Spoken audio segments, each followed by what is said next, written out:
Bonjour à tous, ravi de vous retrouver en cette rentrée pour ce nouveau rendez-vous des courtiers Le Mag, une émission d'une heure qui vous est destinée à vous courtiers et qui j'espère vous fournira informations pratiques mais aussi éléments de réflexion pour l'exercice de votre métier. Tout de suite, le programme. Alors dans un instant, le journal du courtage présenté par Georges Delataille. Notre invité sera Bertrand Surmont, le président de Planète CSCA. À l'affiche, un animal que l'on voit revenir, c'est l'abeille.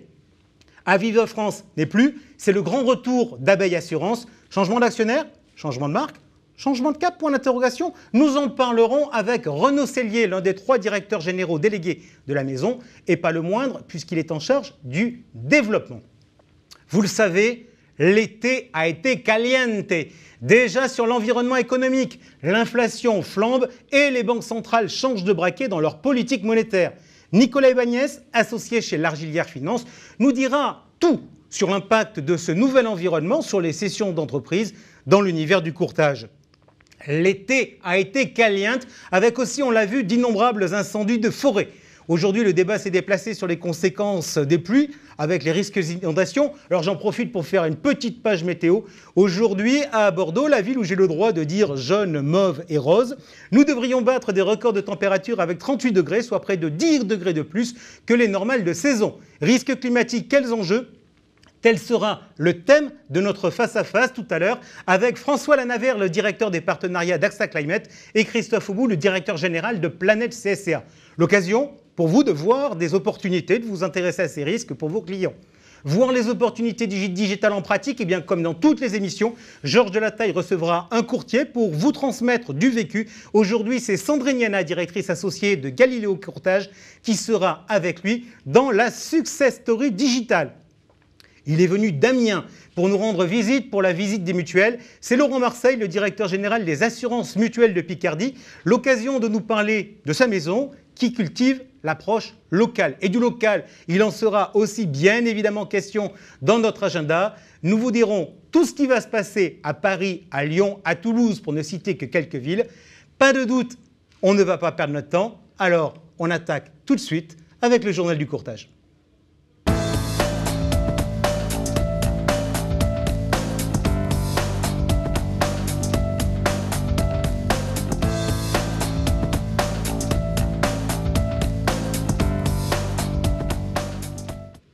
On commence par l'actualité chaude et la publication du rapport de la Direction générale du Trésor sur l'assurance du risque cyber. Après bien des tergiversations, il n'est plus question d'exclure le paiement des rançons, mais de le conditionner à un dépôt de plainte. Une task force sera mise en place à la fin du mois avec des acteurs pour décliner le plan d'action proposé par le Trésor. À la clé, une montée en puissance des titres d'assurance qui ne représente aujourd'hui que 0,35% du marché des assurances de biens et des responsabilités selon France Assureur. Septembre, c'est souvent une période synonyme de bonnes résolutions. Je peux vous en donner au moins 2. Planète CSCA a lancé dans le cadre de sa campagne Réflexe Courtier un annuaire des courtiers en ligne. Vous pouvez en quelques clics retrouver un courtier de votre département. Si vous n'avez pas encore inscrit votre cabinet, allez-y, faites-le, ça prend quelques secondes. Plus de 50% des adhérents de Planète CSCA l'ont déjà fait. La rentrée, c'est aussi la reprise des excellentes formations tous en ligne maintenant. Formations faites en partenariat avec la BPI pour former les courtiers sur le digital. Plus de 200 courtiers l'ont déjà fait. N'hésitez pas à vous inscrire aux prochaines. En septembre, on commence aussi à réfléchir au renouvellement et par ricochet aux tarifs. Vous l'avez dit, Jean-François, l'été a été caliente, j'essaie de le faire aussi bien que vous, et ça risque d'influer sur le prix des assurances. Franck Levallois, le directeur général de France Assureur, indique que sur 7 mois, 1,2 million de sinistres ont déjà été déclarés, causant 4,3 milliards d'euros de dommages. Quand on compare ça aux 3,4 milliards d'euros de dommages indemnisés en moyenne par an sur les 5 dernières années, on se dit que ça sent pas bon. On va voir ce qui va se passer dans les prochaines semaines. Probablement pas des bonnes nouvelles. Et Georges, d'ailleurs, j'en profite sur ce sujet-là. On suivra avec beaucoup d'attention la réunion du 19 septembre avec les assureurs et le ministre. Parce que si politiquement il faut faire des cadeaux pour certaines populations, en général, il y en a d'autres qui vont avoir un retour de bâton. Ouais, effectivement, on va voir ce que ça va donner. Faisons maintenant un droit de suite sur l'actualité du courtage de nos dernières émissions. Première chose, en avril, nous avions annoncé le lancement de la toute première promotion de l'exécutive master dirigé en courtier d'assurance. Cette promotion a débuté un petit peu avant l'été, son cursus à Paris-Dauphine. Son parrain, Robert Leblanc, le président d'Aon France, était présent. La dernière fois, il avait aussi été question d'autorégulation. L'ambiance était à adhérer vite. Changement de décor avec une requête déposée par la NCDGP pour l'annuler. Andia a suspendu les adhésions en attendant de savoir qu'est-ce qu'il allait se passer. 2 mots enfin pour conclure sur la vie du syndicat Planète CSCA. D'abord, la signature d'une convention de collaboration de courtage négociée par le syndicat avec Allianz France, la filiale française de l'assureur allemand. À noter que cet accord cadre, qui est quand même le 30e mis en place par Planète CSCA en 30 ans, ne s'impose pas à tous. Chacun est libre de l'appliquer ou de signer un autre texte, mais dans tous les cas, pensez à bien lire le texte. Nous avions aussi annoncé des élections chez Planète CSCA. Chaque adhérent a pu élire son comité directeur, comité qui a lui-même pu composer le bureau national. Ce même bureau national a lui-même réélu Bertrand de Surmont pour un nouveau mandat. Grande nouveauté, plusieurs collèges sont désormais dirigés par des femmes. Et il est avec nous, Bertrand de Surmont, aujourd'hui. Bertrand, bonjour. Bonjour Jean-François, bonjour à tous. Allez, je l'ai annoncé tout à l'heure sur les réseaux sociaux. On va parler naturellement de ce nouveau mandat, mais avant, on va parler de l'autorégulation. La NDCGP donc, a déposé un recours devant le Conseil d'État avec une QPC qui a été transmise en intégralité au Conseil constitutionnel. Qu'est-ce que ça vous inspire, déjà?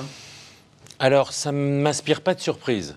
Parce que les arguments qui ont été développés par la NCDGP sont ni plus ni moins que les arguments qu'on a essayé de faire passer à la DG Trésor pendant 3 ans, de leur expliquer que Alors on les reprend, ces arguments. La sanction, les problématiques de sanction étaient contraires à l'article 12 de la DDA, que la liberté d'association ou la liberté d'adhésion à un syndicat, c'était quand même quelque chose qui ne méritait pas l'obligation. Et puis le troisième point... Grosso modo, vous nous dites, les arguments, on les a déjà vus. Pardon, aussi, le troisième point pour nos auditeurs, sur ce qu'on a toujours considéré comme étant une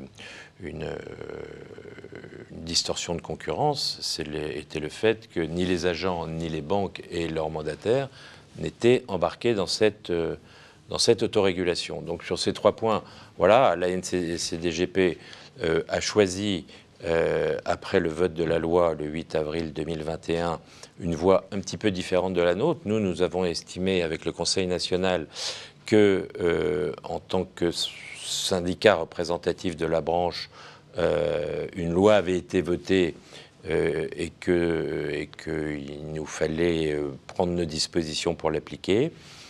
Voilà, donc... Ok, alors du coup, est-ce que, je vais vous poser la question, est-ce que ça vous arrange bien qu'ils aient fait ça? Et aujourd'hui, on voit, il y a des mémoires qui sont déposées, puisqu'en fait, lors de la première opération, le gouvernement n'avait pas répondu. Donc maintenant, on a un peu le sentiment qu'il y a le feu au lac, qu'il y a les services du Premier ministre qui ont déposé des mémoires. Et puis, il y a un certain nombre d'associations d'autorégulation qui s'étaient déclarées, qui sont également allées apporter leurs petits arguments.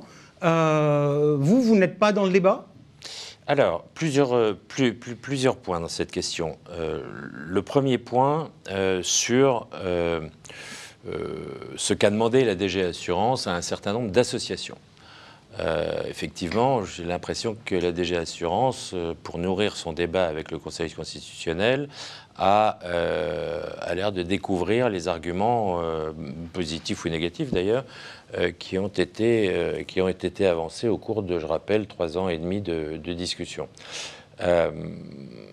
J'ai l'impression, puisque ni Planète CSCA ni votre asso, qui est une autre association d'autorégulation qui s'est créée, n'ont été sollicités par la DG Assurance, j'ai l'impression que cette dernière a sollicité les associations favorables depuis le début à cette autorégulation. Donc nous n'avons pas été sollicités sur ce point-là.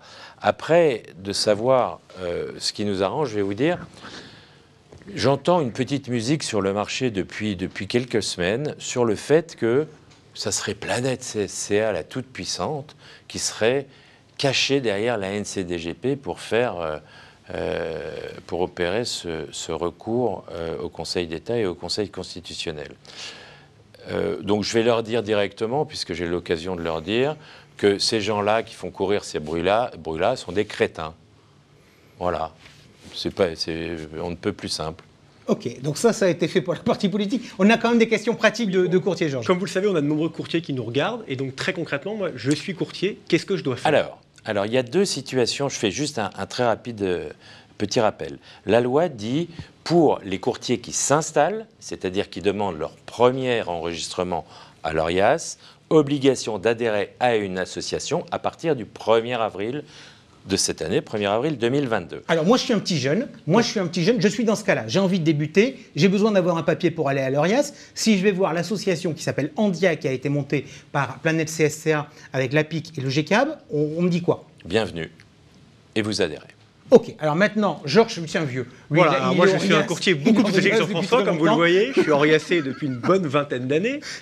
Qu'est-ce que je dois faire ? Alors, ces courtiers qui constituent le stock des 45-50 000 intermédiaires concernés par cette autorégulation, on avait dit deux choses. On avait dit, avant ce dépôt et cette QPC, on avait dit, messieurs les courtiers, n'attendez pas la fin de l'année, parce que vous allez être 50 000, et 50 000 qui arrivent d'un seul coup dans cette association, ça peut très mal se passer. Donc on avait commencé à indiquer à nos courtiers, on leur avait donné comme conseil d'adhérer en amont, ça ne coûtait pas plus cher, ça allait jusqu'à fin 2023, et au moins, dans le calme, ça permettait de constituer son dossier et puis de passer cette période sans embûche. Ce que l'on a dit dernièrement, on a dit aux courtiers installés, levons le pied jusqu'à la date de rendu de la décision du Conseil constitutionnel, c'est-à-dire 15 octobre, fin octobre à peu près. 3 mois, donc ça veut dire 25 octobre, puisque ça a été déposé le 25 voilà. Et parce qu'en fonction, ça peut changer un certain nombre de choses. La loi est mise à la poubelle purement et simplement, elle est amendée, enfin bon, bref, il y a tout, un petit peu toute la palette des possibles dans le rendu du Conseil constitutionnel. Donc oui, on leur a dit patienter. Et en disant ça, c'est vrai que ça ne nous arrange pas, parce qu'on revient exactement à ce sur quoi on appelait l'attention des courtiers dans nos messages jusqu'à la fin du mois de juillet, c'est-à-dire prenez le temps d'adhérer et faites ça dans le calme. Donc, mais je pense que la sagesse veut que on leur donne ce conseil d'attendre jusqu'à fin octobre. Bertrand, on va parler de ce nouveau mandat. Là, on était dans des sujets de lobbying. Le lobbying, ça sera un sujet majeur du mandat. Et le lobbying, c'est pas je vous les bénis oui. Alors, le lobbying, c'est toujours un sujet majeur. Et c'est toujours le sujet le plus ingrat, parce que c'est toujours celui que les adhérents ne voient pas ou voient mal. Des sujets qui concernent directement nos adhérents, comme la DDA à l'époque, en 2018, comme l'assurance emprunteur plus récemment. Dieu sait qu'on a adouci les coins, Dieu sait qu'on a obtenu un certain nombre de choses, pas tout, comme toujours.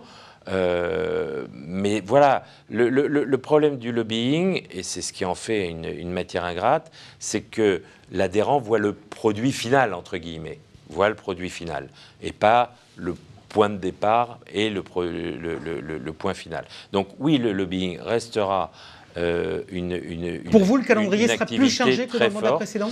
Il va être plus chargé.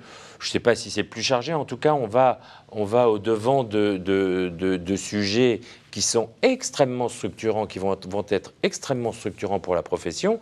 C'est la révision de la DDA avec son corollaire, ce qui est l'analyse des rémunérations, des modes de rémunération, honoraires, commissions.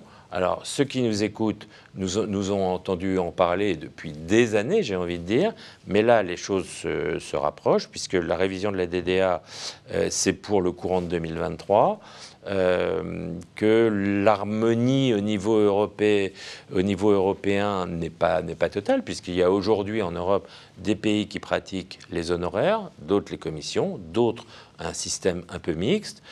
voilà, ça va être un sujet important. On a un autre sujet qui est la fiscalité sur les gestions déléguées. Les actes de gestion déléguée avec la modification du BEFIP entraînent une taxation à la TVA à partir du moment où le courtier qui fait que de la gestion pour compte n'a pas placé le contrat d'assurance. Et le grand débat, ça va être là, qui prend la TVA? Compagnie d'assurance, courtier, client. Par les temps qui courent, je ne pense pas que ça soit tout à fait le client. Donc on va avoir un débat extrêmement rugueux avec les compagnies sur le sujet. Ok, on a parlé du lobbying. Vous nous disiez que ce n'est pas le premier sujet des courtiers, ils en ont un autre. Oui, un des autres grands sujets, ce sont les services. Quels services vous pouvez apporter aux courtiers? Comment vous pouvez les aider dans leur vie de tous les jours et dans leur vie de tous les mois? Alors, ça, c'est le deuxième volet de notre action.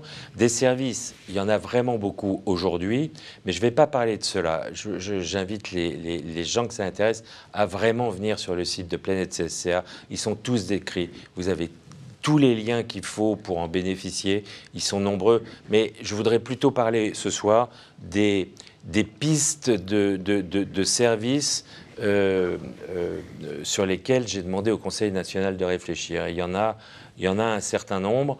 Le premier d'entre eux, c'est de pouvoir donner accès aux courtiers, et principalement les courtiers de proximité, à des capacités de souscription auxquelles ils n'ont pas forcément accès dans des branches un peu complexes.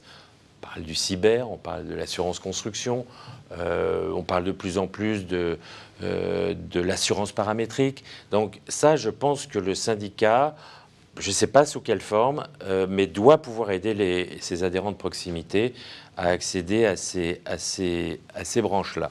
Ça, c'est le premier point. Le deuxième point, j'ai demandé au Conseil national qu'ils réfléchissent à la manière dont Planète CSCA pourrait être vis-à-vis des compagnies d'assurance un label, un je ne sais pas quoi encore, mais pour leur faciliter l'ouverture de codes courtiers. Vous savez que la chasse à l'ouverture de codes courtiers est quand même la croix et la bannière pour les courtiers, principalement les courtiers de proximité. Donc je pense qu'on doit pouvoir avoir un rôle sur ce sujet-là. Troisième point, il faut qu'on réfléchisse à la création d'un... Alors, je ne sais pas encore comment l'appeler, un fonds pour les adhérents, parce que je me suis rendu compte au cours de ces dernières mandatures qu'un adhérent, oui, ça naît, mais ça meurt, ou c'est malade, ou ça a des accidents de la vie. Et dans bien des cas, ça pose des problèmes aux adhérents concernés. Donc, je suis assez convaincu que le syndicat est là aussi pour passer ces moments difficiles. Et puis enfin, et ça sera mon dernier point, il faut qu'on trouve le moyen, on est en train d'y réfléchir, on a déjà rencontré un certain nombre de partenaires, d'aider nos adhérents à se mettre le pied à l'étrier en matière de RSE. C'est important parce que, alors certains, les grandes maisons de courtage, ils sont astreints réglementairement, mais beaucoup de courtiers vont y être astreints de par le fait qu'ils sont délégataires de leur compagnie, que la compagnie va leur imposer petit à petit de rentrer dans la RSE. Et puis pour les autres, c'est une démarche qui doit s'accompagner de gains en compétitivité et de transparence vis-à-vis des clients. Donc voilà, c'est 4 thèmes que j'ai en tête tout de suite. Il y en aura d'autres, mais voilà, on va continuer à dynamiser ce portefeuille de services parce que les adhérents sont là pour ça. Merci beaucoup Bertrand de Surmont. On voit que vous avez du pain sur la planche. En tout cas, pour nous, pour l'émission, d'un point de vue journalistique, on voit que vous n'avez pas perdu votre franc-parler et c'est toujours sympathique quand on a des gens qui participent à des émissions et qui parlent le cash. Merci beaucoup à tous les deux. Tout de suite, on va regarder le sujet, l'impact économique de ce qui se passe sur l'inflation, sur les taux dans les opérations de cession dans le courtage. C'est le Conseil Transmission avec Nicolas Ibanez de l'Argilière Finance.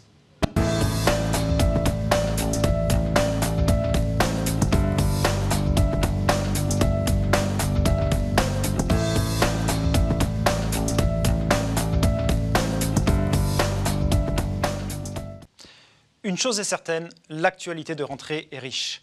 Guerre en Ukraine, inflation, remontée des taux, taxes sur les superprofits, tarissement du financement bancaire pour les corporates et les particuliers, autant de sujets qui interpellent nos clients. Chez l'Argilière Finance, nous observons depuis plusieurs mois des évolutions très différentes selon les segments du marché du courtage, avec notamment un certain ralentissement des annonces de rapprochement significatifs et une difficulté accrue des fintechs dans leur recherche de financement. En revanche, le marché reste très dynamique sur la consolidation par le bas de segment, à savoir le courtage de proximité.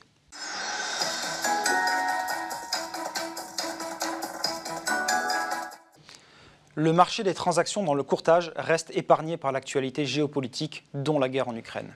La hausse de l'inflation, elle, impacte directement les taux d'intérêt en forte hausse. À la clé, deux effets directs sur les opérations de cession. On constate une vigilance accrue des comités de crédit des banques dans l'octroi de dettes seniors pour le financement des acquisitions et une augmentation du prix d'acquisition des sociétés à cause d'un coût du crédit plus élevé. D'où une capacité de financement des acquéreurs qui est minorée. Ces deux phénomènes entraînent mécaniquement un impact sur la valorisation. Après plusieurs années d'augmentation, nous observons un certain arrêt de la hausse des multiples.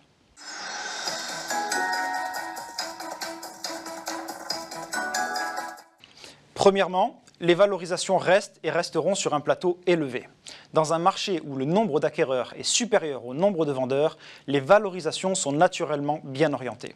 Deuxièmement, la hausse des taux d'intérêt est un rattrapage naturel suite à des années de politique monétaire très accommodante des banques centrales. Nous revenons aujourd'hui sur des taux plus normaux. Mais ils restent toujours très bas. Enfin, la décision de cession ou de transmission répond à des décisions personnelles d'évolution de vie, telles que le départ à la retraite, un souhait de sécurisation de son patrimoine professionnel ou encore la volonté de changer de vie professionnelle. Le contexte est donc aussi bien personnel que macroéconomique.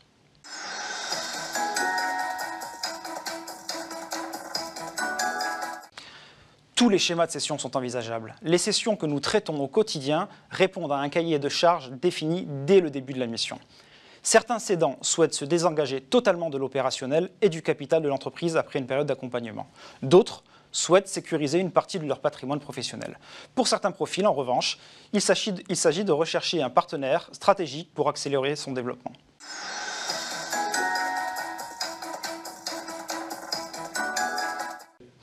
La qualité et la nature du repreneur qui permettra d'inscrire son entreprise dans la durée est une question majeure pour nos clients. Sur ce thème, les dirigeants ne pensent pas souvent au fait que leurs repreneurs se trouvent peut-être dans leurs équipes. En effet, nous observons de plus en plus d'opérations de transmission en interne, avec ou sans appui financier d'un fonds d'investissement. On se retrouve dans notre prochaine émission pour en parler. C'est noté, Nicolas, on se retrouve effectivement au mois de décembre pour parler de ces cessions d'entreprise. Mais tout de suite, on continue notre programme du jour avec le à l'affiche.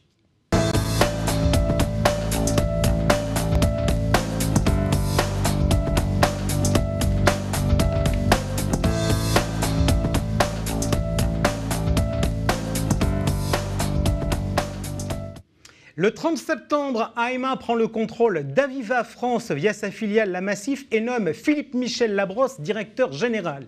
Février 2022, donc en début d'année, Philippe-Michel Labrosse annonce la nouvelle organisation de la maison avec 3 directeurs généraux délégués et parmi eux, Renaud Cellier, directeur général délégué en charge du développement de la direction digitale et de l'IT, mais également des services clients. Renaud Cellier, bonjour. Bonjour. Et puis, je poursuis le calendrier avec, au mois de mai et au mois de juin, le changement de marque et le retour à Abeille Assurance. Alors, Renaud Cellier, on va commencer par ça. Pourquoi revenir à une marque ancienne ? D'abord parce que c'est une très très belle marque. Nous sommes dans les conséquences du changement d'actionnaire, du changement de marque. Abeille est une marque qui avait disparu à la fin des années 97, 1997 à la fin des années 90, effectivement, au moment où Aviva prenait pleinement son essor. Nous sommes aujourd'hui de retour en France dans un groupe français, mutualiste, on reviendra dessus, qui est ancré dans le territoire et qui reprend une marque elle-même ancrée dans le territoire, une marque qui date de 1856. Racontez-moi, c'était quoi l'origine ? Alors l'origine, c'est l'Abeille bourguignonne qui était à l'aube des assurances en France, spécialisée déjà à l'époque sur la grêle. Puis s'est développée sur l'assurance vie et l'assurance dommage, mais déjà sur la grêle et et 2022 est là pour nous rappeler à quel point, évidemment, cet ADN nous poursuit. Et alors, quand vous avez fait le choix de revenir à cette ancienne marque, j'imagine que vous avez regardé sa notoriété encore. Alors moi, qui ne suis pas né de la dernière pluie, je la connais bien évidemment, mais vous aviez des indicateurs en disant que c'était une marque qui avait marqué les gens et les réseaux ? Alors, c'est assez étonnant. Effectivement, la reconnaissance assistée de la marque Abeille est encore très très bonne, en fait. Et certes, les parents, mais peut-être aussi les enfants de nos clients, qui sont désormais nos clients, nos agents généraux et nos réseaux en général, ont souvenir de cette marque. Et d'ailleurs, on voit refleurir dans les agences les plaques qui ont été chinées ou brocantées, où on revoit apparaître l'abeille bourguignonne. Voilà. Donc c'est un peu, je veux dire, c'est le phénix qui renaît de ses cendres. Non, là c'est l'abeille, avec une image. Et l'image est bonne parce qu'elle est simple, elle est directe. Et puis finalement, moi je trouve aussi qu'elle base, ou elle fonde, on va dire, dans l'esprit des valeurs qui sont les bonnes. C'est celle de la durabilité, c'est celle de l'efficacité. Voilà, l'abeille est plutôt une image de marque très positive. Ok, alors Abeille, une marque donc historique. Arima, en revanche, c'est un groupe récent. Je voudrais essayer de comprendre la place et les spécificités d'Abeille Assurance dans ce groupe. Effectivement, AEMA est un groupe récent qui s'est créé, on va dire, à l'occasion donc de la stratégie de développement de la Massif, en partenariat avec Aesio, puis l'acquisition d'Aviva France, devenue Abeille. C'est un groupe qui préserve, dans sa stratégie, souhaite préserver la carte d'identité de chacun de ces trois piliers. La Massif, très spécialisée, on va dire sans intermédiaire, sur le particulier, pour faire un petit peu court. Aesio sur l'assurance collective, l'entreprise, toujours en mutuelle sans intermédiaire. Et Abeille, qui est dans ce groupe l'assureur de plein exercice, j'allais dire généraliste, aussi bien en assurance dommage qu'en assurance vie, marqué en assurance vie avec des marques comme L'Affaire, qui sont de jolies marques qui ont déjà une certaine puissance ou un certain contenant. Et évidemment, via des réseaux intermédiaires. Voilà. Okay. D'où le courtage notamment. Ok, je voudrais le changement il est majeur, on va être honnête. Aviva, groupe britannique, coté. Là maintenant, on est dans Aesio, groupe français non coté. Vous-même, vous venez d'un groupe mutualiste. Ça veut dire quoi? Ça veut dire que l'abeille va s'imprégner des valeurs mutualistes?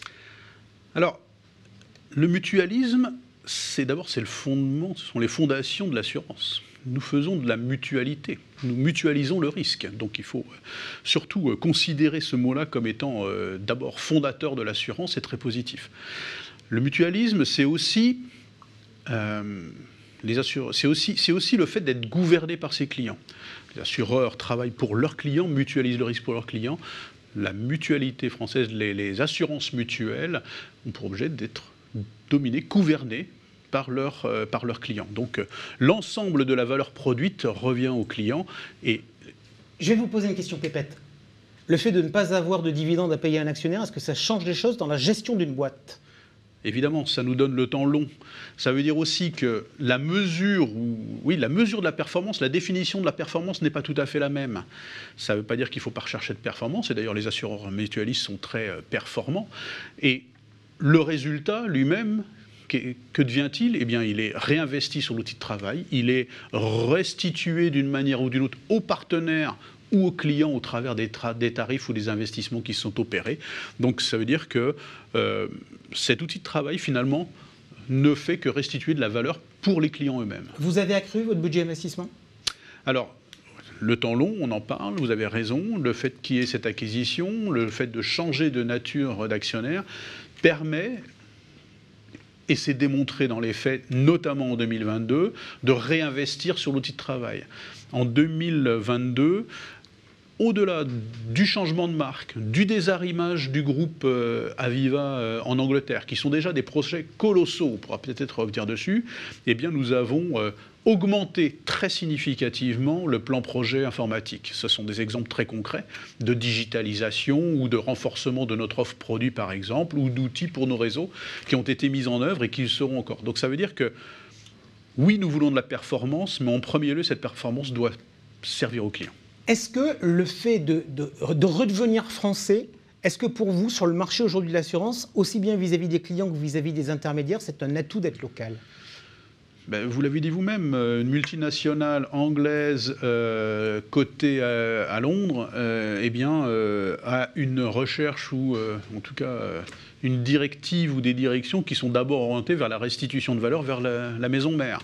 Dans notre cas, le fait de pouvoir réinvestir et de se préoccuper d'abord du métier que nous faisons sur le marché dont nous nous occupons, eh bien, est une force. Et c'est aussi le sens de nos réseaux, hein, faut être clair. Nos réseaux d'agents, de courtiers sont ancrés dans le territoire et nous travaillons avec notre inspection d'ailleurs sur ce thème de la proximité. Nous cherchons évidemment à travailler au plus près des clients et de nos réseaux. Alors, on parle de distribution justement. Ouais. Votre gros point fort, c'est la vie. C'est là où vous êtes le plus présent. Comment vous voyez les perspectives de ce secteur ? Est-ce qu'il y a une vraie dynamique autour de l'épargne retraite ? Alors, c'est la vie et c'est le dommage aussi, on y reviendra. La vie, effectivement, nous avons d'abord de belles marques, hein, la marque Affaires, mais aussi la marque Abeille qui, on le voit, porte des valeurs. Le développement de l'assurance vie aujourd'hui se passe essentiellement au travers du courtage pour Abeille. C'est un développement qui est à 2 chiffres et au-delà du marché en assurance vie.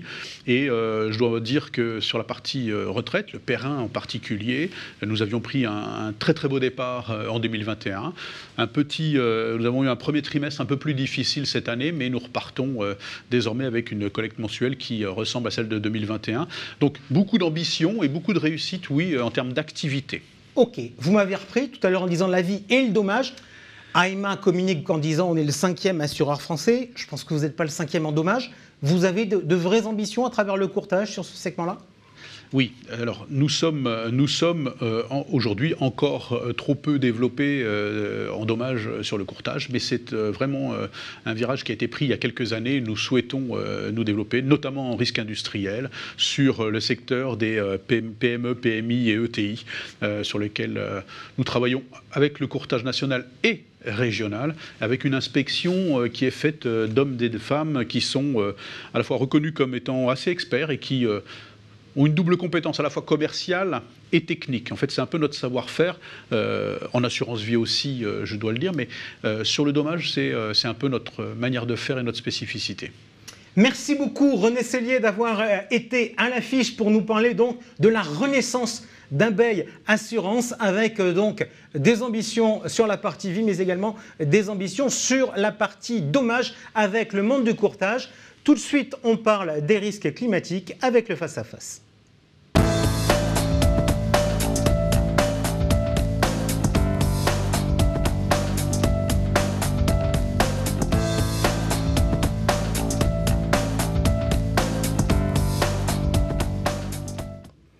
Le face-à-face, je le disais tout à l'heure en introduction avec la météo bordelaise. Météo bordelaise, effectivement, avec des écarts très importants et des feux dans la région, notamment à Semeuse. On est en pleine actualité. On va parler de ces défis climatiques et des enjeux qui pèsent sur le monde de l'assurance et pour les courtiers. Avec nous, le directeur des partenariats d'AXA Climate, François Lanavert. François, bonjour. Bonjour Jean-François. Et avec nous également, le directeur général de Planète CSA, Christophe Aubourg. Christophe, bonjour. Bonsoir Jean-François.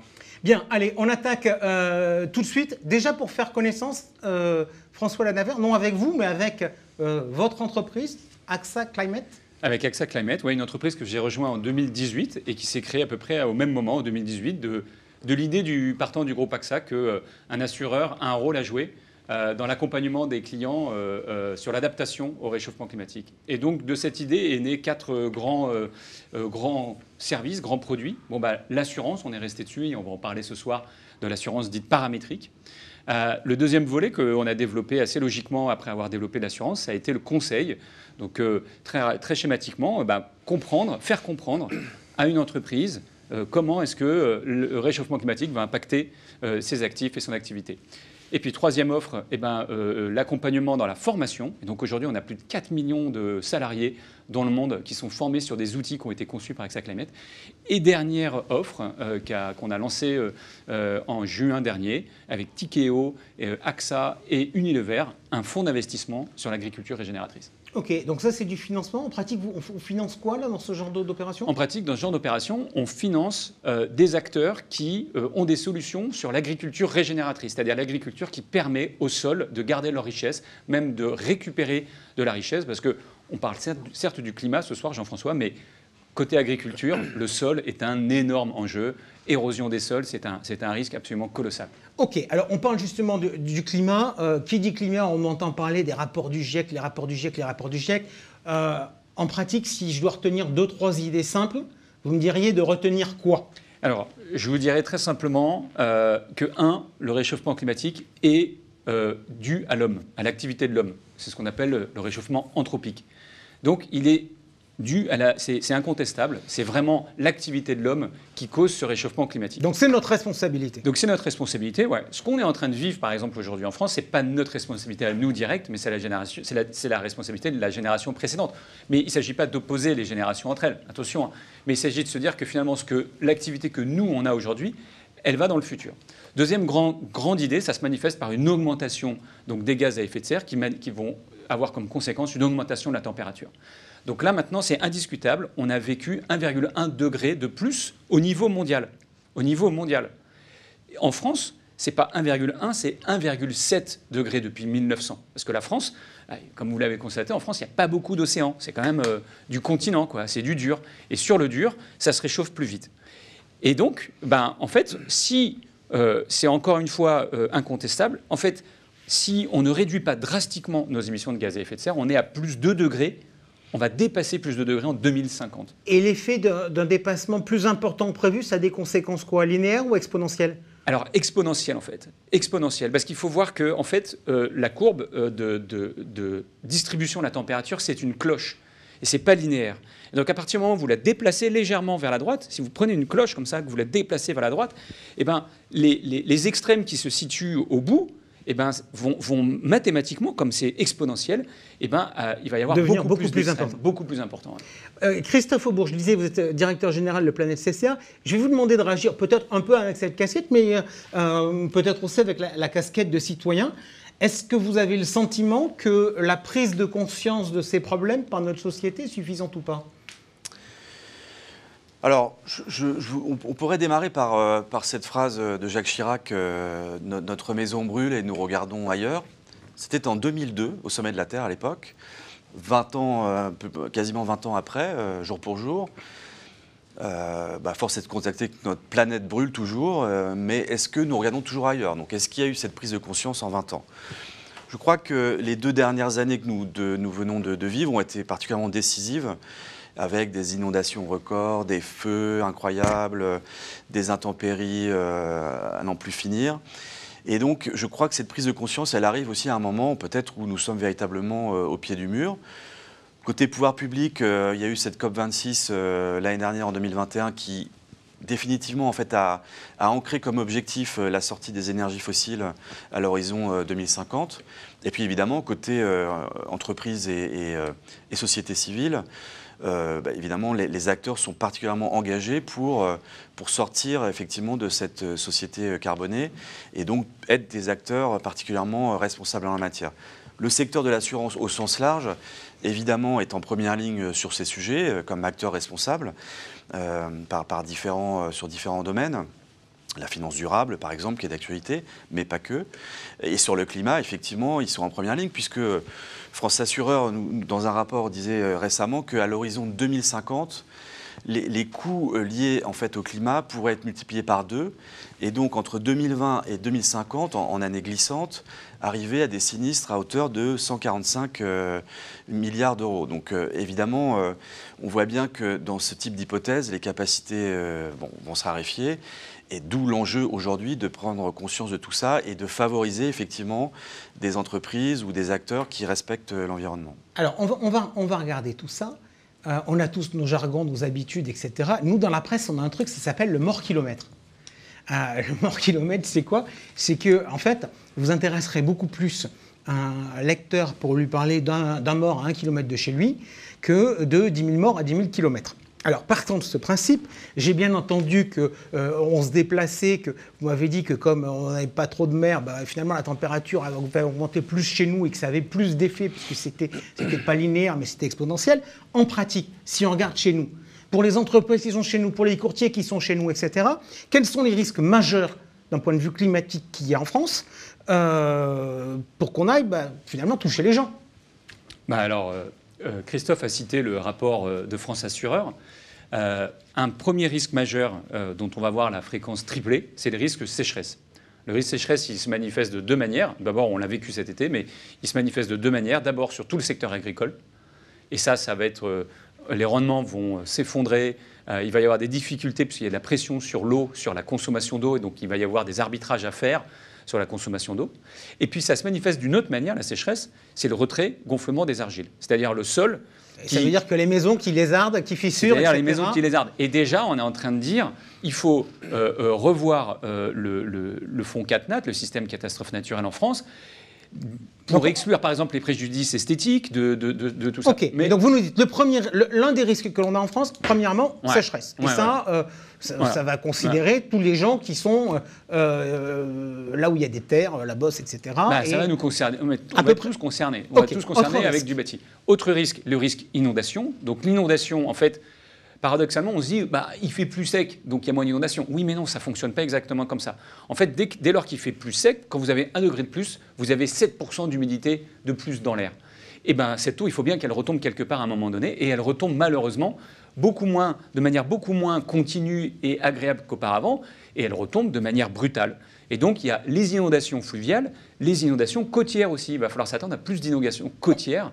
On va regarder la carte. On a une carte justement qui a été qu'on a récupérée en voyant les zones et effectivement on se dit c'est le nord notamment est une zone. Alors là on a une carte de l'augmentation de l'inondation côtière, c'est-à-dire due à l'augmentation du niveau de la mer.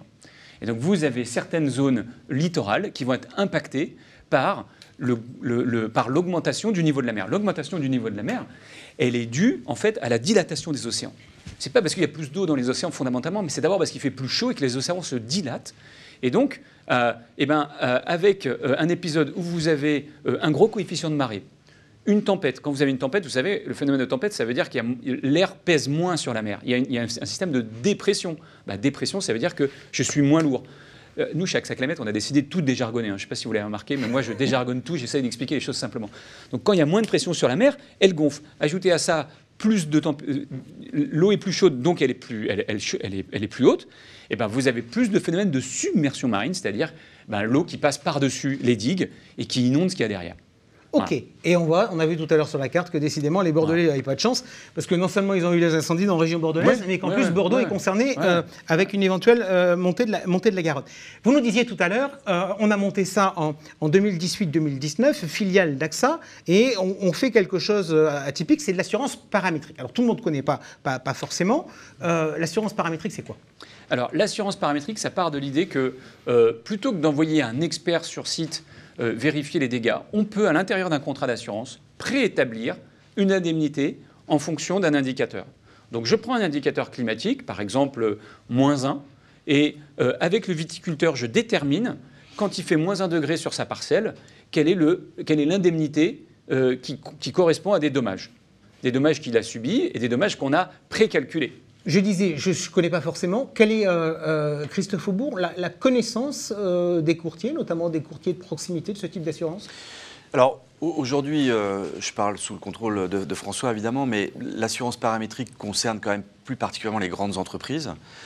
Donc, qui dit grandes entreprises dit plutôt, effectivement, du grand courtage. Donc, je crois que les grandes maisons de courtage, aujourd'hui, sont tout à fait sensibilisées et utilisent le paramétrique au quotidien. Dès qu'on descend effectivement dans le milieu de segment, dans le bas de segment, c'est encore un peu plus embryonnaire. Mais voilà, nous, chez Planète CSCA, on a quelques acteurs courtiers qui font quasiment que du paramétrique sur le climat, mais pas que. Voilà, je pense à Descartes Underwriting ou à Cooper Gay, qui sont deux acteurs courtiers adhérents à Planète CSCA et qui, au quotidien, utilisent le paramétrique. Alors, on va revenir justement, parce qu'en plus, Bertrand sûrement nous en a parlé tout à l'heure, juste paramétrique. Donc, vous me dites, le vignoble, on met un thermomètre, On met une station, on mesure facilement. Et puis on met une bonne station.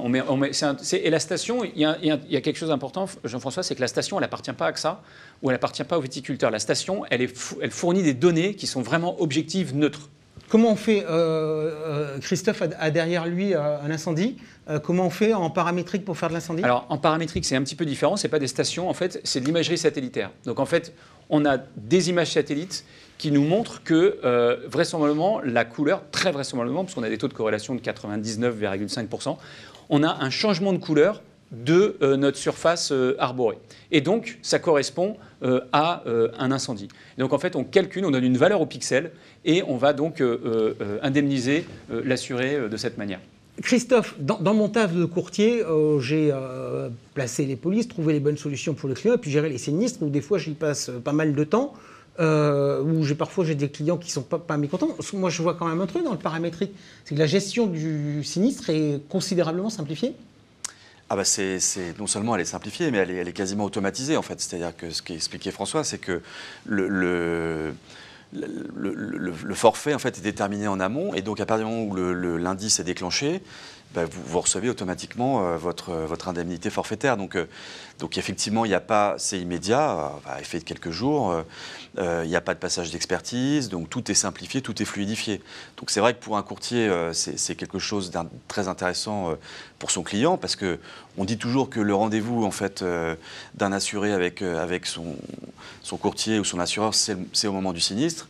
Et bien là, lorsqu'il y a un sinistre, effectivement, bah, le client, qu'il soit entreprise ou particulier, bah, touche son indemnité très rapidement et peut, le cas échéant, redémarrer son activité. Donc, et j'ajoute à cela que pour le courtier, finalement, le paramétrique met encore plus en avant son rôle de conseil vis-à-vis du client. Parce que comme c'est quand même quelque chose d'un peu inhabituel, bah, il faut que le client soit parfaitement éclairé dans ce qu'on lui propose.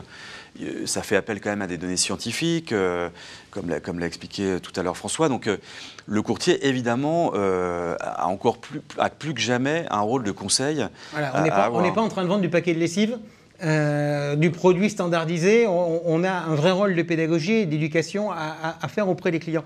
Est-ce que sous prétexte que la gestion des sinistres est plus simple, ça coûte moins cher ?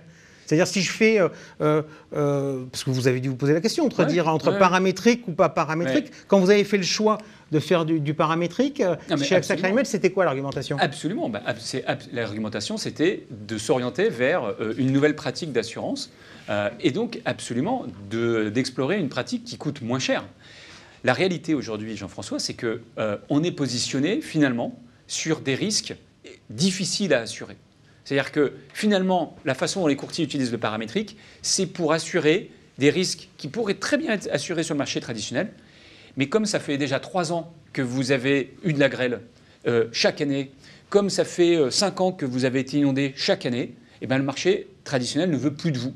Et à ce moment-là, le courtier se dit, tiens, je vais explorer le marché paramétrique. Donc, en fait, notre argument à faire des produits d'assurance moins chers, finalement, il ne fonctionne pas parce qu'on se retrouve dans...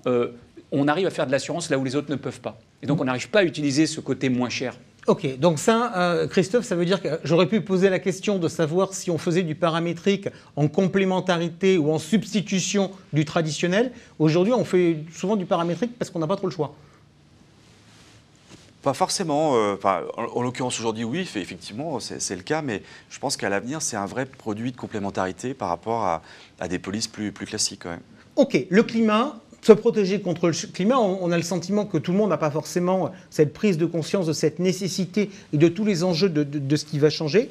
Aujourd'hui, les assurances climat, François Lanavert, elles visent quel type de clientèle entreprise ? Plutôt des petites, plutôt des grandes, plutôt certains secteurs d'activité plus que d'autres ? Alors, sur les secteurs qui cherchent à lisser des revenus ou lisser des effets de production, ça va être surtout le secteur agricole qui va utiliser le paramétrique pour lisser, par exemple, des écarts de rendement d'une année sur l'autre, ou le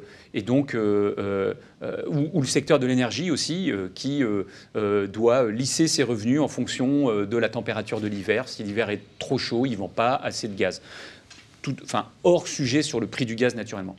Après, sur le sujet de assurer la catastrophe, assurer le cyclone, le tremblement de terre, sous la forme du paramétrique, c'est finalement toutes les entreprises qui peuvent souscrire à ce type d'assurance. parce qu'elles sont dans des zones où précisément il n'y a plus d'assureurs qui veulent faire de l'assurance traditionnelle. Je pense au golfe du Mexique, par exemple, en cyclone. Voilà, ou le Japon en tremblement de terre. Il y a beaucoup d'entreprises japonaises ou présentes au Japon qui sont assurées en paramétrique. Comment, là on est sur les marchés internationaux, si on regarde sur les marchés locaux, aujourd'hui vous sentez les réactions des courtiers sur ces marchés-là, comment ils se disent c'est un vrai business, c'est un vrai moyen pour nous d'aller reproposer de nouvelles choses qui sont utiles aux clients? Oui, je pense que je le disais en préambule, il y a une vraie prise de conscience aujourd'hui en fait du risque climatique au sens large et donc des réponses qu'on peut y apporter en fait. Donc la réponse assurantielle, évidemment, elle arrive par le courtier qui est en contact direct avec son client et finalement que ça soit pour d'autres produits, mais c'est encore plus vrai, je crois, pour ce type d'activité. Finalement, il y a un triptyque qui est assez simple, si je puis dire, pour un courtier dans son activité au quotidien, c'est connaître, prévenir et indemniser. Et donc, sur le risque climatique, lorsque vous ajoutez ces trois mots, connaître son risque, donc ce qui permet de le modéliser avec effectivement l'utilisation de nouvelles technologies qui permettent d'aller plus loin, prévenir. Le volet prévention, le courtier devient presque un risque manager, gestion du risque en fait pour son client.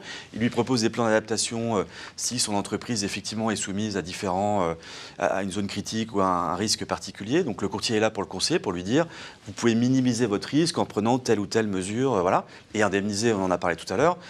Lorsque vous proposez à votre client une indemnisation rapide, fluide et avec un montant qui correspond en fait aux attentes, j'ai envie de dire si vous remplissez ces trois critères, c'est banco. Ok, je vous provoque quand même tous les deux, parce que je vous entends, c'est fort sympathique, mais enfin, vous êtes des professionnels du monde de l'assurance, notamment les petites entreprises, c'est pas des professionnels de l'assurance, etc.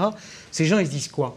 Ils se disent, moi je suis chef d'une petite entreprise, il y a une dizaine de personnes, je suis installé quelque part, je ne sais pas si mon terrain il est argileux, si je risque d'avoir mon entrepôt qui risque de se planter ou pas. Je me dis, mais moi, il y a des régimes qui existent. Il y a CatNat, il y a l'assurance agricole. Donc, comment on gère? La question tout à l'heure, c'était complémentarité ou subsidiarité par rapport aux assurances traditionnelles. Comment on arrive à traiter ces assurances climat quand on a des régimes publics qui sont déjà financés par des cotisations qui sont ailleurs? Commencez, Christophe? Vous voulez laisser? Non, écoutez, le régime CatNat, il vient faire l'objet d'une évolution avec effectivement on a fait évoluer un certain nombre de choses à l'intérieur pour qu'il reste à l'équilibre. Je crois que tout le monde s'accorde à dire que c'est un très bon régime qui est quand même assez protecteur. Sur la réforme agricole, c'est pareil, on est en plein dedans, avec un certain nombre d'évolutions qui prennent en compte aussi les évolutions à la fois sociétales, climatiques et assurantielles. Et puis, il y a un troisième outil dont on parle assez peu, c'est le fonds Barnier. Le fonds Barnier, il a été créé en 1995 de mémoire. C'est 235 millions d'euros environ. Alors, ça reste une somme, je pense aujourd'hui, qui n'est plus à la hauteur des enjeux auxquels on doit faire face. Là, typiquement, ce troisième outil, je pense qu'il est nécessaire de réfléchir à son évolution, à modifier les critères d'éligibilité, notamment à l'intérieur, à évidemment augmenter les enveloppes budgétaires disponibles, de manière à faire rentrer justement dans ce fonds Barnier des nouvelles difficultés qui ne sont pas prises en compte dans le régime CatNat ou dans d'autres régimes, qui sont par exemple les études de sol. Pour savoir si votre sol est argileux ou que sais-je, si vous ne faites pas d'études de sol, vous ne pouvez pas le savoir, évidemment, par construction. Et puis l'étude de sol, ça coûte assez cher. De la même manière, vous pouvez aussi faire financer, on pourrait faire financer, parce que ça serait une évolution, tout ce qui est évolution des fondations qui sont soumises justement à des... Voilà, ça c'est quelque chose qui nous semble important de devoir mettre sur la table dans le débat public dans les prochains mois. Question François Lanaverge, justement sur ces différents régimes, on parlait du fonds Barnier, tout le monde aura compris, puisque j'ai le droit de dire jeune, mauvais rose, que j'ai quelques petites accointances dans le sud-ouest de la France. J'ai le souvenir d'un immeuble à Soulac qui s'appelait Le Signal, qui avait été construit dans les années 70 et où les gens ont été expropriés et où les propriétaires espéraient que le fonds Barnier serait activé. J'ai une question de citoyen, entre guillemets. Moi, je suis sidéré de voir aujourd'hui des gens qui achètent des appartements avec... vue sur l'océan, alors que techniquement, dans 15 ans, ces appartements, ils n'existeront plus. Vous, ça vous inspire quoi? Et est-ce que les entreprises, les entreprises ont, pardonnez-moi l'expression, mais la même irresponsabilité que les particuliers? Alors, non, l'entreprise ne peut pas avoir la même irresponsabilité parce qu'elle a un rôle social qui dépasse le simple particulier. Si elle emploie des collaborateurs, donc elle a au départ une responsabilité sur où est-ce que je m'installe et je réfléchis aux impacts pour les parties prenantes. Le particulier, vous parliez du secteur immobilier, on évalue à peu près à 10% le parc immobilier existant en bord de mer. Qui va être, alors les Anglais ont un terme qui s'appelle actif échoué, et j'aime bien le signal. Aujourd'hui, quand on voit le signal à Soulac, il donne vraiment l'impression d'un immeuble échoué. Ou sur les plages des Landes, moi, je connais aussi un petit peu le sud-ouest, il y a des blocos qui sont échoués là. Un actif échoué, c'est ça, c'est un truc qui vaut plus rien, et on évalue ça à peu près 10%. Et en fait, les Français aujourd'hui, il y a des outils qui permettent de savoir où je vais. Il y a le BRGM qui donne des cartes. Les cartes qu'on a montrées, c'est des cartes qui sont accessibles aux Français. Je veux revenir sur le rôle du courtier là-dedans. Le rôle du courtier, il a une place absolument fascinante. S'il se retrouve à la croisée des chemins entre une entreprise et des risques externes et des parties prenantes externes. Christophe parlait du fonds Barnier, il disait aussi qu'il y avait des subventions. Demain, je vais passer 2 jours à Bordeaux. La Nouvelle-Aquitaine, elle donne de l'argent à des vignerons pour qu'ils comprennent l'impact du réchauffement climatique. Mais c'est vrai certainement aussi de toutes les entreprises. Il n'y a pas besoin d'être vigneron pour avoir des impacts climatiques.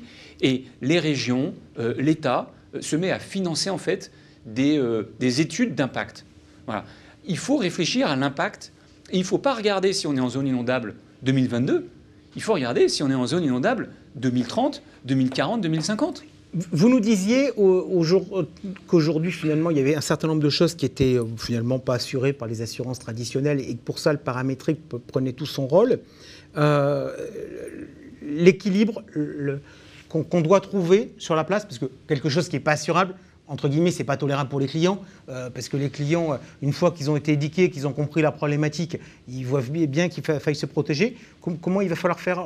Il faut gérer véritablement aujourd'hui l'équilibre entre la prévention, pour se dire qu'on ne peut pas avoir un système. On évoquait tout à l'heure, Georges évoquait tout à l'heure les chiffres qui avaient été donnés par France Assureur. Ça ne peut pas être la hausse des prix à l'infini? Ça ne peut pas être la hausse des prix à l'infini, puisque de toute façon, un assuré ne peut pas y faire face à l'infini. C'est vrai que le France Assureur prévoit une augmentation de sinistralité de 70 milliards actuellement à 143 milliards sur 2019-2050.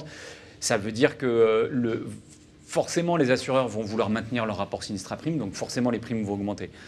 Ça veut dire qu'à un moment donné, il faut, et c'est pas en fait, ça se décide pas du jour au lendemain, parce que ça se prévoit, ça s'anticipe. Il faut se dire, ok, mon risque inondation, il va évoluer comment? Et j'ai besoin d'une analyse pour faire ça. J'ai besoin de comprendre comment il va évoluer et quel est quelque part mon horizon d'inassurabilité ou l'horizon dans lequel ma prime d'assurance va vraiment commencer à coûter cher, parce que mon risque inondation, il est passé de une fois tous les 50 ans à une fois tous les 20 ans. Juste aujourd'hui, on arrive assez bien à modéliser les choses ou pas? On arrive à modéliser très très bien les choses. Il faut bien comprendre que la météo, c'est très difficile de vous dire quelle météo il va faire dans 2 semaines. Le climat, comme ce sont des modèles, il est beaucoup plus facile de vous dire sur une implantation donnée, qu'est-ce que vous allez avoir comme période de retour, qu'est-ce que vous allez avoir comme température, période de retour sur l'inondation, comme température, comme stress hydrique. Voilà. C'est des données qui sont, c'est des modèles, hein, donc il faut derrière des climatologues et puis des data scientists pour les faire tourner, mais les modèles du GIEC sont de plus en plus fins. Et en France, on a la chance d'avoir Météo France qui fait des systèmes qui dépensent des millions d'euros pour avoir des systèmes excessivement précis. C'est bien d'avoir de la data quand on fait du paramétrique. Christophe, un mot de conclusion par rapport à ça. Assurabilité, prévention, ça donne une vraie place effectivement aux courtiers parce que finalement c'est les secteurs sur lesquels il est fort. Oui, je pense que le discours d'urgence, tout le monde le partage et il n'est pas nouveau. Maintenant, effectivement... Oui, mais juste, tout le monde le partage, mais personne n'a vraiment le sentiment de l'avoir dans son quotidien. Non, parce que derrière, je pense qu'il y a un sujet de réalité des engagements qui sont pris. On a tous, à un moment donné, entendu parler de greenwashing. C'est aussi une réalité, en fait. Donc je pense que le courtier, dans ce cadre-là, il a effectivement, je l'ai dit tout à l'heure, un rôle en termes de devoir de conseil vis-à-vis de son client. Et voilà. Et quoi qu'il arrive, je pense que les courtiers qui, effectivement, prendront assez rapidement ce tournant, en fait, green, on va dire ça entre guillemets, auront véritablement une valeur ajoutée supplémentaire par rapport à des concurrents. Il y a déjà aujourd'hui des appels d'offres qui demandent dans les critères, effectivement, qu'est-ce que vous faites pour la protection du climat, quel est votre impact écologique et autres. Donc ça, je pense que c'est amené à se généraliser. Mais en dehors des appels d'offres, qu'ils soient publics ou privés, vous avez aussi des entreprises responsables qui, lorsqu'elles font appel à un courtier, lui demandent voilà, quelle est ta stratégie RSE, quelle est ta politique d'achat. Donc je crois que tout ça, en fait, voilà, il faut avoir une vision un peu globale du sujet et évidemment s'y mettre le plus rapidement possible parce que voilà, il y a ceux qui en font sans le savoir, mais il y en a qui n'en font pas du tout, donc il faut effectivement s'y mettre. Pour une fois, j'ai envie de dire, la réglementation va nous y aider. On rappelle, la réglementation impose aux grandes entreprises notamment de communiquer sur leur politique RSE et tout, sur tous ces sujets-là, et que ça va progressivement se diffuser sur l'ensemble des entreprises, y compris les PME. Voilà, et puis après, il y a effectivement, tout ce qui concerne la finance durable, où il y a un certain nombre d'obligations qui s'appliquent depuis cet été pour les courtiers. Donc tout ça va plutôt dans le bon sens et milite justement pour avoir des courtiers engagés, citoyens, qui prennent en compte ce défi climatique.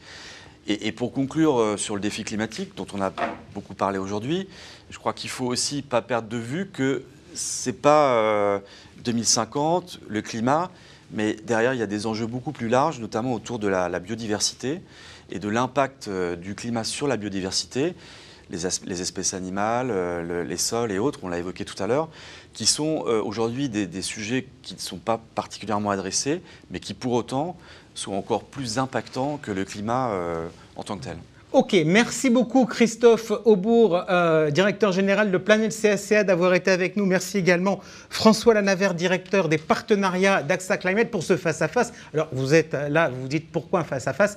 Si la régie peut me faire un écran partagé avec vous deux en écran et moi qui disparaît, je vais vous expliquer le pourquoi du face-à-face, alors que sur le fond, vous étiez quand même plutôt d'accord. Mais non, je ne vais pas y arriver. Mais d'un côté, il y avait l'eau et de l'autre côté, il y avait le feu. C'était au moins le cas au niveau des décors. Merci à tous les deux. Tout de suite, on retrouve la Success Story Digital avec Georges Delataille et son invité.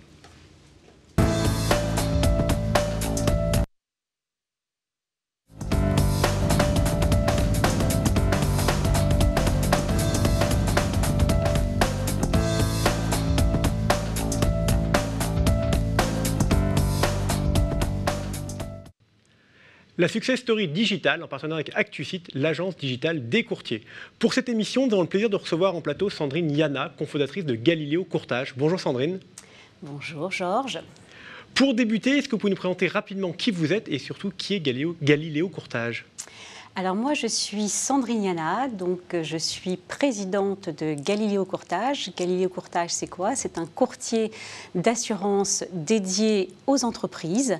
On accompagne nos clients, donc ETI, PME et start-up sur l'ensemble de leurs risques, à la fois leurs risques IRD et leurs risques d'assurance de personnes.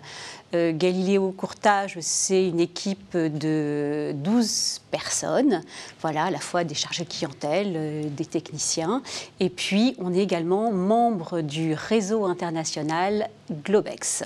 Bon, on va rentrer dans le vif du sujet avec les réseaux sociaux. Aujourd'hui, lesquels vous utilisez? Alors aujourd'hui, on utilise surtout LinkedIn, mais on va se faire accompagner très prochainement donc, par un community manager qui va nous permettre également d'être sur Instagram. Et c'est vrai qu'on est un peu sur Facebook et sur Twitter, mais on ne communique pas vraiment beaucoup dessus, mais voilà, ça va changer puisque justement, il est important qu'on communique également sur ces communautés qu'on peut trouver également sur Instagram et sur TikTok également. Oui, donc vous allez devenir une courtière très très connectée. Mais vous nous disiez en préparant cette émission qu'il y a 2-3 ans, vous étiez quasiment anti-réseaux sociaux, que vous n'utilisiez pas du tout. Qu'est-ce qui a fait que vous passez de rien à tous les réseaux sociaux? Alors c'est vrai que je n'ai pas toujours été une adepte des réseaux sociaux, ni même de la digitalisation, puisque en tant que courtier, on va dire, dédié donc, aux entreprises, pour moi, seul prévalait en fait pour le client la qualité de service et l'expertise. Or, on a perdu, il y a 2-3 ans, beaucoup d'appels d'offres parce que, justement, outre le fait qu'on ne proposait pas d'outils digitaux, mais en plus, on n'était pas présent sur les réseaux sociaux. Donc, finalement, ces prospects qu'on attaquait ne nous connaissaient pas. Et également parce que lorsqu'on a sorti notre offre start-up il y a environ 6-8 mois, bien que c'était une offre extrêmement innovante, puisqu'on était les seuls à proposer ce type d'offre sur le marché, notamment des services assez exclusifs, on n'a pas eu le succès escompté parce que justement, quand on s'adresse aux start-up, pour être crédible, il faut être digitalisé et bien évidemment, il faut aussi être présent sur les réseaux sociaux. Ça veut dire quoi? Ça veut dire que si on n'est pas digital aujourd'hui pour le client dans le monde actuel, même pour des entreprises, on passe un peu pour être un peu old school? C'est un peu ça, ou en tous les cas, ils vont à la concurrence. C'est ça, puisque finalement, certains de nos clients start-up nous disaient oui, mais nous, on a aussi un concurrent. On peut tout de suite souscrire en ligne notre assurance RC professionnelle. On a tout de suite notre attestation d'assurance. On a tout de suite notre police d'assurance. Et ça, c'est sûr qu'une start-up, elle veut gagner du temps, elle veut gagner en efficacité. Les assurances, c'est pas son sujet, c'est le business son sujet. Donc, elle a besoin, bien évidemment, d'avoir un outil qui lui permette d'aller vite. Donc là, on comprend bien que vraiment, ces réseaux sociaux sont un outil de communication hyper efficace pour vous et le marché vous a obligé à aller dessus. Les réseaux sociaux, on dit souvent que c'est une mine d'informations inimaginable, qu'on peut trouver des centaines, des millions d'informations sur des millions de sujets. Est-ce que vous utilisez aussi LinkedIn dans cette optique-là ? Oui, bien sûr, puisque ça nous permet bien évidemment de connaître un petit peu les produits qui se font sur le marché, de surveiller aussi la concurrence, ça c'est certain, de voir un petit peu également ce que proposent nos clients. C'est vrai qu'ils vont communiquer sur leur actualité, sur leur développement à l'international, alors même si en tant que courtier on est censé avoir l'information, mais c'est bien évidemment un vecteur de... Donc vous allez quasiment quotidiennement regarder, voir ce qui se passe, commenter, liker complètement, commenter, liker, c'est important qu'on le fasse. Là aussi, d'abord pour montrer que Galileo est présent. Un client apprécie toujours qu'on commente justement certaines de ses actualités. Et puis, surtout pour se faire connaître, pour faire connaître ses produits, pour faire connaître aussi ses actualités. Et on le voit, c'est vrai que je crois que je vous avais donné... Georges, cette petite anecdote, puisque quand on a présenté nos vœux en début d'année, on l'a fait justement en montrant quelle avait été la croissance de Galileo, puisqu'on a fait une très belle croissance en 2022. Et c'est vrai qu'à l'Amrae, on a eu beaucoup d'assureurs, beaucoup de clients qui sont venus nous voir en nous félicitant, en nous disant mais bravo pour cette croissance, ça ne nous étonne pas. On a bien également remercié nos clients, nos collaborateurs. Et c'est vrai que si on n'avait pas communiqué dessus, ils ne pouvaient pas imaginer quelle était la dynamique de Galileo. Et voilà ce que je... Sandrine Yana, merci beaucoup d'avoir été avec nous et donc de nous avoir présenté votre parcours digital. Vous n'étiez pas pour, vous y êtes allé et puis vous avez même donc pris ces initiatives avec ces vœux. Les vœux, à nouveau, ils seront digitaux cette année? Bien sûr, plus que jamais. Parfait, merci beaucoup, merci Georges. Tout de suite, la Minute des Mutuelles.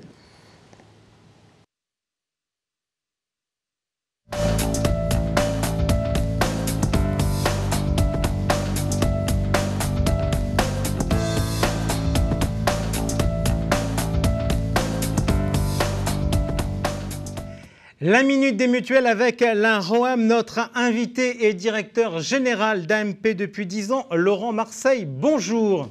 Bonjour Jean-François. Alors AMP, ça veut dire Assurance Mutuelle de Picardie. Si je vous dis une vieille dame, je vous choque?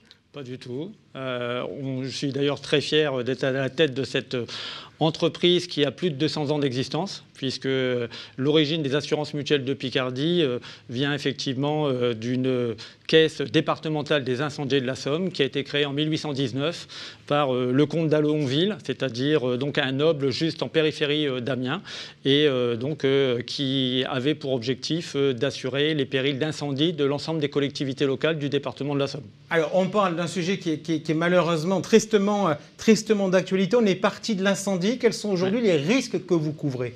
Alors, effectivement, historiquement, nous ne couvrions que le risque incendie. Ensuite, à la demande, effectivement, de nos sociétaires de plus en plus nombreux, nous avons élargi notre gamme de produits en leur proposant tout d'abord le risque automobile et ensuite le risque santé individuelle et dommages corporels.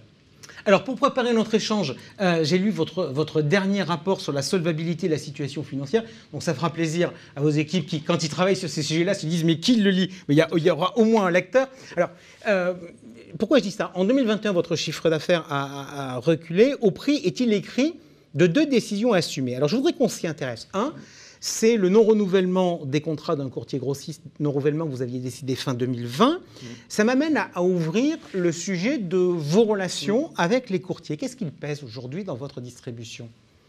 Alors, les courtiers, effectivement, représentent un pourcentage non négligeable dans le chiffre d'affaires des assurances mutuelles de Picardie. C'est un vecteur de développement que nous avons initié il y a déjà un certain nombre d'années. Et en 2017, nous avons essayé également un autre levier complémentaire à notre activité traditionnelle qui est le réseau de distribution des 10 agences intégrées, le réseau de courtiers directs, et nous avions fait le choix de travailler avec un courtier grossiste pour travailler une cible de clientèle.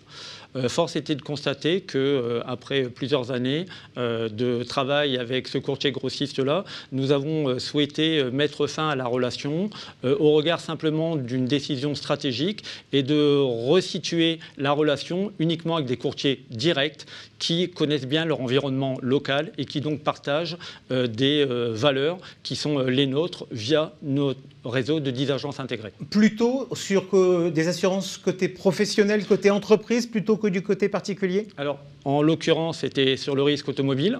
Par contre, il est bien évident qu'aujourd'hui, avec l'ensemble de nos courtiers directs, qui sont au nombre de 75, qui sont principalement sur les Hauts-de-France, puisqu'effectivement, si notre ADN est plutôt territorial, et aujourd'hui, la diffusion des produits via le courtage est finalement exactement la même que notre réseau de salariés intégrés. Ok. Comment vous travaillez avec eux ? Quelle marge de manœuvre ils ont sur la souscription ? Est-ce que c'est eux qui gèrent les sinistres ?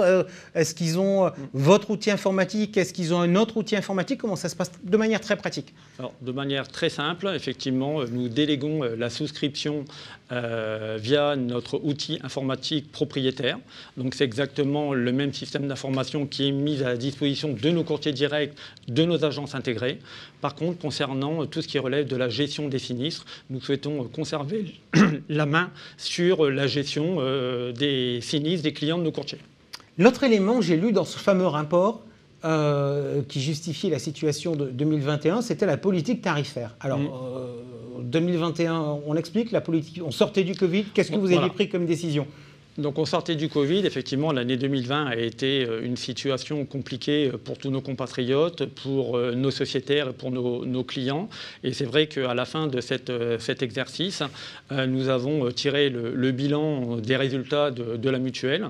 Et donc dans le cadre d'une mesure d'accompagnement, nous avions décidé donc un gel des tarifs pour l'ensemble de nos sociétaires et des clients des courtiers sur l'ensemble de la gamme des produits sur l'exercice 2021. Ça ne sera pas tenable en 2022 ? Non, ça ne sera pas tenable en 2022. Compte tenu effectivement du contexte d'inflation qui touche bien évidemment le pouvoir d'achat également de nos sociétaires et des clients, mais néanmoins qui touche également une inflation de l'indemnisation de nos sinistres avec des coûts qui se sont envolés, notamment sur le premier semestre 2022. Quelle est aujourd'hui l'ambition d'AMP vous n'êtes pas un acteur qui est très gros. On est dans un monde du gigantisme. Est-ce qu'on peut rester petit dans un tel monde ? Je l'espère, on en est complètement convaincu. Aujourd'hui, notre objectif est de rester autonome et indépendant le plus longtemps possible, au regard notamment d'indicateurs de notre activité qui ne nous le permettent. Juste un indicateur important chez un assureur, c'est la solvabilité. La marge de solvabilité, on est exactement au 31/12/2021 à 298% de marge de solvabilité, ce qui effectivement est sécurisant à la fois pour nos sociétaires et les clients de nos courtiers. Voilà. Donc on a un niveau de fonds propres qui représente plus de 70% de notre encaissement de primes. Et nous avons également mis en place des stratégies et des couvertures de réassurance qui nous permettent effectivement d'anticiper l'avenir avec sérénité. Dernière petite question, j'ai vu dans une de vos publications, vous aviez transformé le P de Picardie en P de proximité. Dans votre discours, j'ai entendu, on travaille avec des courtiers, mais ils sont tous dans notre bassin. Ça importe un plus dans quoi? Dans le travail, la qualité du travail des équipes, dans la qualité du service aux clients, cette proximité? C'est un ensemble, bien évidemment. La proximité est l'objectif numéro un que l'ensemble des collaborateurs des AMP contribuent à diffuser au quotidien, que ce soit dans la démarche commerciale ou bien évidemment dans le service client apporté à la gestion d'un sinistre. Donc la proximité, effectivement, aujourd'hui, est la valeur numéro un des AMP. Merci beaucoup Laurent Marseille d'avoir été avec nous pour cette minute des mutuelles. On a été un peu plus long que prévu, mais pour autant, je vais vous donner l'agenda d'ici notre prochaine émission qui aura lieu au mois de décembre. Alors, l'agenda, il commencera naturellement à Paris avec le 20 septembre, les journées du courtage au Palais des Congrès de Paris et il y aura les courtiers belges qui reviendront rejoindre les équipes de Planète CSCA sur le centre. Après, on ira en région lyonnaise avec la soirée de l'assurance à l'Intercontinental de l'Hôtel Dieu à Lyon. Ce sera le 29 septembre, le 29 et le 30 au Palais des Congrès, enfin au Centre des Congrès de Lyon. Vous pourrez retrouver les équipes de Planète CSCA au salon Patrimonia. C'était la ville de cette émission, c'était Bordeaux, le cocktail des partenaires. La réunion de rentrée aura lieu à l'hôtel Mercure dans le quartier des Chartrons à Bordeaux. Ce sera le 5 octobre. Et pour éviter toutes les rivalités de la Garonne, nous pourrons aller le 19 octobre à Toulouse, dans la région toulousaine, pour le cocktail des partenaires au domaine de Prestac à Castelmauroux. Voilà, merci à vous tous d'avoir été des nôtres pour ce rendez-vous des courtiers, les MAG. On se retrouve au mois de décembre. À bientôt. Ciao.